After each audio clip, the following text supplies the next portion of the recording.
জানো তো, ছোটোবেলায় পুজোতে যা দু একটা জামা হতো, পাড়ার দিদি কাকিমা জেঠিমাদের ডেকে ডেকে দেখানোর একটা চল ছিল। একইভাবে প্রতিবেশীদের বাড়িতে নতুন কিছু কেনা হলে, কাঠের নতুন ফার্নিচার আনলে, কিংবা নতুন বিছানা চাদর, রান্নাঘরের থালা বাসন, সে যাই হোক না কেন, সেটা সবাইকে দেখানো আর তাদের সাথে ভালো মন্দ ভাগ করে নেওয়ার একটা সুন্দর ব্যাপার ছিল। এখন তো যার যার তার তার ব্যাপার হয়েছে। যাই হোক, আমি কিছুদিন আগে গড়িয়াতে গেছিলাম। সেখানে টুকটাক ঘর সাজানো আর রান্নাঘরে কিছু ক্রকারিস কিনে এনেছি। তাই সেই পুরনো দিনের মতো সবার সাথে ভাগ করে নিতে ইচ্ছা হলো। কি একটা বলে যেন এটাকে, আনবক্সিং ভিডিও নাকি, ওই তাই। তোমাদের কেমন লাগলো এই কেনাকাটার ভিডিওটা লিখে জানিও কিন্তু।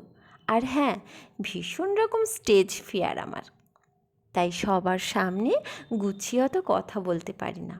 অনেক বলা বলিতে একটু ভিডিওতে ভয়েস দিলাম, জানিও কেমন লাগলো। বেশ, আজ আসি তাহলে।